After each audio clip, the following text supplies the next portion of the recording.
안녕하세요. 정기준 원장입니다. 국내 주식시장 이번 주는 부진했습니다. 특히 코스닥 많이 떨어졌죠. 자, 시장이 이렇게 떨어지면은 특히 코스닥이 한참 폭발적으로 오르다가 이렇게 한 주 동안 급락해버리면 투자자의 심리가 붕괴가 돼요. 개인 투자자들의 심리가 무너져요. 지금 종목별로 물론 다르지만 반토막난, 일주일 동안 반토막난 종목들도 지금 있거든요. 이게 코스닥 수급의 맹점입니다. 들어올 때는 상당히 투기적으로 들어오지만은 한번 조정을 보일 때는 성락해버리니까 여기서 대응하기가 쉽지가 않다는 거예요. 자, 우리가 여기에 적응을 해야 됩니다. 계속해서 코스닥의 이런 장세는 이어질 거예요. 그럼 이건 무서워서 랠리장에서 포기할 거냐? 아니라는 거죠. 랠리장은 계속해서 이어질 거예요. 지금 이제 이번에 시장이 하락한 이유들 좀 찾아봐야 되겠는데 여러 가지가 있을 거예요. 자, 그 중에서 여러분들 가장 떠오르는 거 한 가지 뭐가 있을까요? 바로 공매도. 근데 실제로 공매도가 그렇게 크게 작용을 했느냐? 제가 볼 때는 일정 부분 심리적인 요인으로 작용을 했지만은 중심적이지는 않았다고 분석이 돼요. 자, 여러 가지 동향들을 따라서 판단을 해봐야 될 텐데 코스피 같은 경우에는 낙폭이 좀 제한적이긴 했어요. 그렇게 크지는 않았었습니다. 코스닥 시장처럼 최근에 단기적으로 폭발적으로 오른 건 아니었죠. 단기적으로 그렇게 폭발적으로 오르지 않았다는 거는 그만큼 단기적으로 투기성의 자금이 많지는 않았다는 거고. 그러면 자, 얘기를 달리 할게요. 이번에 시장을 급락으로 만들었던 거, 특히 코스닥을 급락으로 만들었던 거는 그러면은 영양가 있는 자금이겠느냐? 그렇지는 않다는 거죠. 영양가가 없는 투기적인, 중장기적이지 않은 그런 자금이 이탈한 거죠, 단기적으로. 자, 거래대금도 좀 볼 필요가 있겠는데, 자, 이번에 시장이 조정을 이렇게 보일 때, 거래대금, 그 다음에 지금 이제 최고점 수준에서의 경합을 할 때, 코스닥 시장에서 경합을 할 때의 거래대금, 그리고 시장을 한참 좀 랠리를 펼쳐줄 때의 거래대금 보시면은, 자, 이번에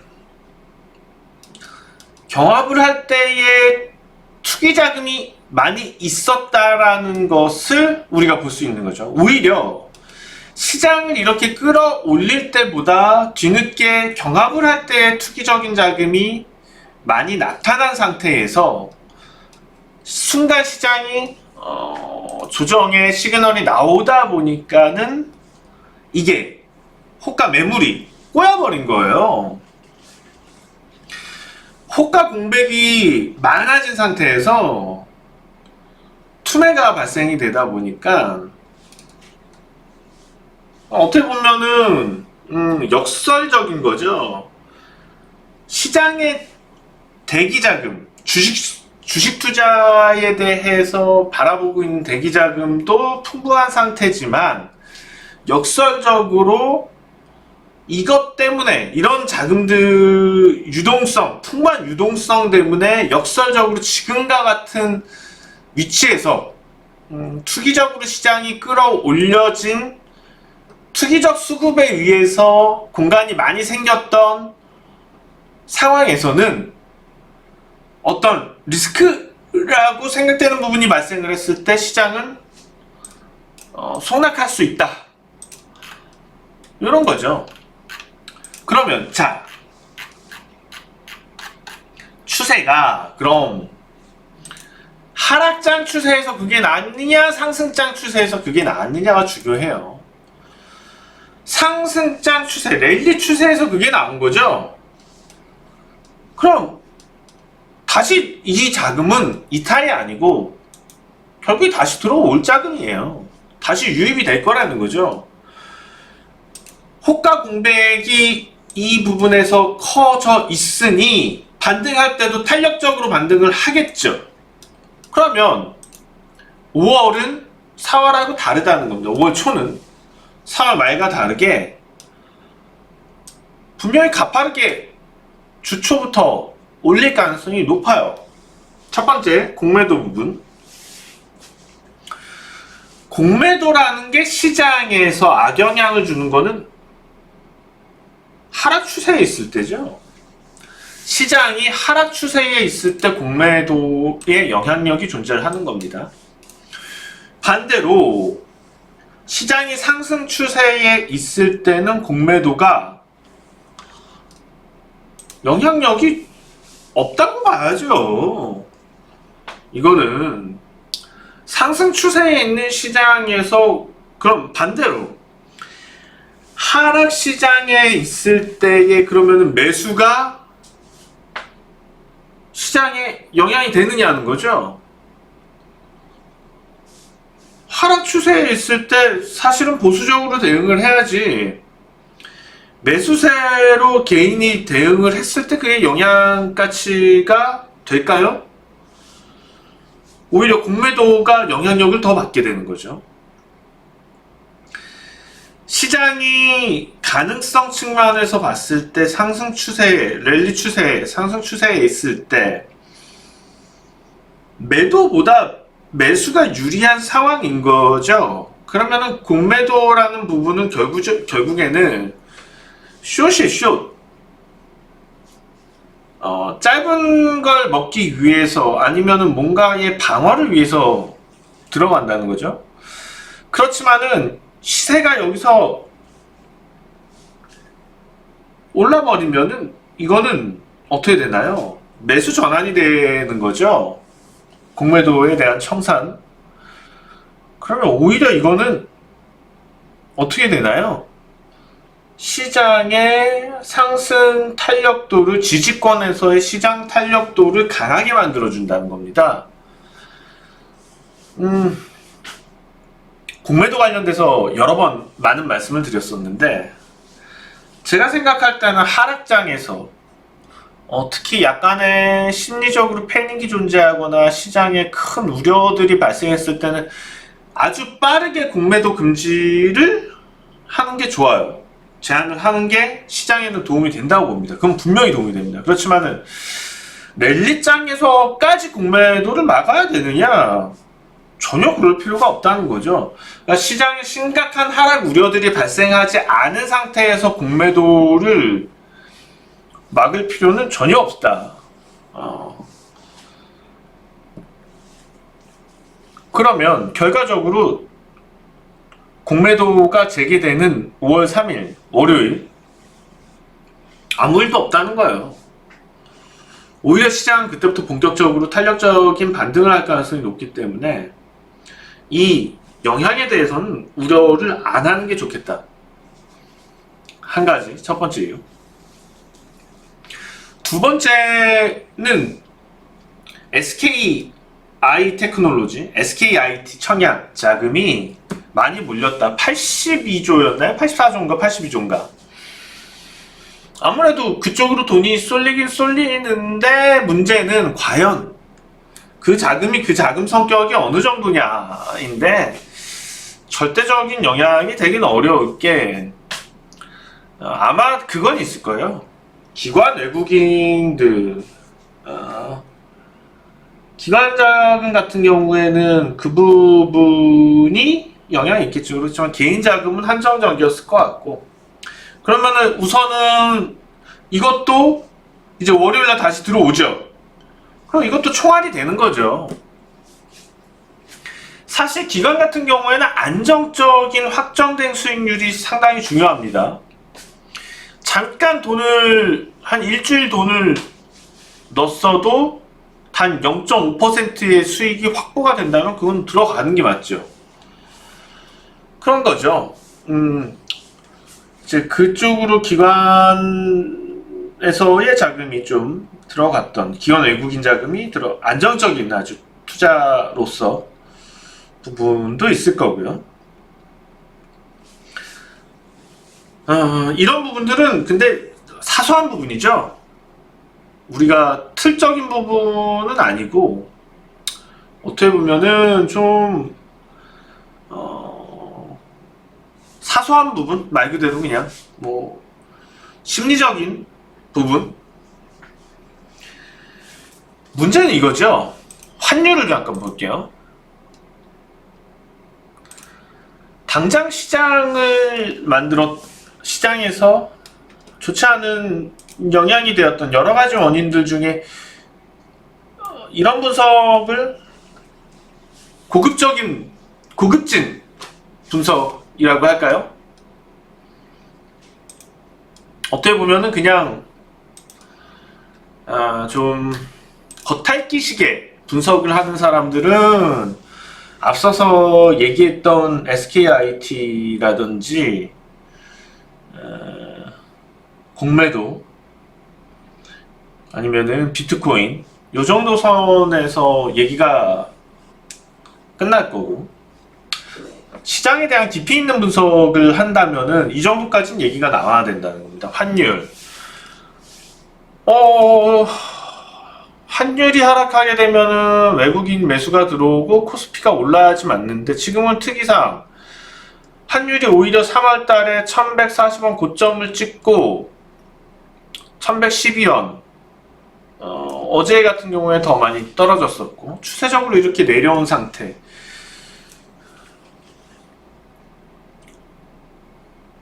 인플레, 한국의 인플레. 뉴욕 증시가 인플레 우려 때문에 폭락을 했었던, 단기 급락을 했었던 거 기억을 하시죠? 같은 정황이라고 보시면 돼요. 한국도 경제 지표가 잘 나오고 있고 기업들의 지표가 잘 나오고 있는 상태에서 역시 이 부분에 있어서는 인플레에 대한 우려를 안 할 수는 없는 거죠. 자, 그런 측면에서 최근 들어서 흐름들을 보면 똑같아요. 미국에서의 그런 흐름들. 다만 한국이 IT 비중이 높다는 게 달랐을 거고, 메인 시장, 코스피 시장, 예를 들어서 뭐 다우하고 비교를 하고 한다면, 자, KB금융 시장과 다른 흐름이었고 최근 들어서, 그 다음에 하나금융지주 역시도 이거는 뭐 진짜 확연하게, 하나금융지주 같은 경우에는 확연하게 다르죠. 최근 시장하고. 그쵸, 완전히 다르죠. 코스닥하고는 완전 거꾸로죠. 이거 그때 나스닥과 다우존스 그대로 나타났잖아요. 나스닥 테슬라부터 해서 기술주들 다 급락이고, 나스닥 떨어질 때 다우지수, S&P 500 사상 최고치 기억나시죠? 그거랑 같은 맥락이에요. 그리고 이번에 철강주, 아니 세상에 포스코가 대장이야, 시장에서. 아니 포스코가 대장을 잡는 경우가 10년에 몇 번이나 오겠어요? 한 이틀 다른 요인으로 하락을 했지만은 그거예요. 그러니까 결정적으로 국내 주식시장이 다른 증시보다 약했고, 나스닥 미국 증시보다 약했고, 그리고 유독 또 코스닥 기술주들, 저런 삼성전자부터 뭐 기술주들 안 올랐고, 지금은 환율 시장, 환율 하락했고, 그거예요. 인플레예요. 인플레. 한국의 인플레에 대한 금리 상승에 대한 우려를 반영을 한 거다. 그럼 한국도 마찬가지죠. 그것에 대한 금리 상승에 대한 우려가 낮아져야지 시장은 본격적인 상승으로 갈 수 있다는 거고. 그러면 그 역시도 미국에서 있었던 흐름 그대로라는 거죠. 결국에는 나스닥 다시 치고 나갔죠. 물론 이제 그 S&P라든지 다우가 더 주목을 받았었지만, 자, 나스닥 최고점 수준 다시 올라왔죠? 맞죠? 자,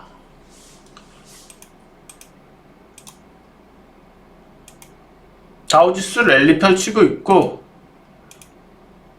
S&P 500 사상 최고치 다시 뚫었고, 결국에는 일단 유리한 걸 따진다면은 금융주들과 그런 기초 소재 인플레와 관련돼 있는 종목들이 더 많이 깔려 있는 코스피가 유리하겠죠. 국내 주식시장도요. 그렇다고 해서 코스닥이 못 가느냐? 그렇지 않다는 거죠. 결국엔 같이 가요. 그래서 5월달은 다시 4월 말에 조정을 마무리하고 시장은 반등해서 크게 갈 상이다. 코스닥도 마찬가지고요. 일단 주초에 해소되는 요인들, 주초에 해소되는 요인들 공매도 우려 해소될 거고, 그 다음에 SKI 테크놀로지 우려 해소될 거고, 그럼 그것만으로도 코스닥 회복 요인은 되고, 그리고 만약에 혹시라도 금리 상승, 한국의 인플레이션 금리 상승과 관련된 부분이 혹시라도 크게 불거진다면 일시적으로는 이게 악영향은 될 수는 있지만, 이게 뭐 큰 우려가 되기는 이미 반영을 해서 관련된 종목들 다 올랐고 비관련 종목들 하락을 했어요. 그런 거죠. 그래서 이 부분도 뉴욕 증시에서 봤듯이 똑같아요. 국내 경제 상황이 지금 금리 상승을 내버려둘 수 있는 상황이냐? 뭐 긴축에 들어가 말도 안 되죠. 돈 풀면 풀었지. 이거는 인플레가 발생하는 상태에서 돈은 풀 수밖에 없는 상황이라면 주식시장은 급등이죠. 계속 오른다는 거예요. 강하다는 거죠. 그래서 지금 이렇게 뉴욕 증시도 인플레 우려가 나왔을 때가 매수 적기였고, 국내 주식시장 지금 마찬가지죠. 지금 매수 적기인 거예요. 코스닥 같은 경우도 마찬가지고 매수 적기다. 담아야 된다. 특히 오늘 시장에서 좀 더 담았으면 좋았을 거고, 오늘 시장 못 담았어도 월요일 시장에서는 담는 게 유리하다는 겁니다. 주식을 매수를 해야지 된다는 겁니다. 비트코인, 코인의 모멘텀은 꺾였어요. 코인은 코인베이스 미국 나스닥에 상장한 이후에 좀 바람이 새는 느낌이고,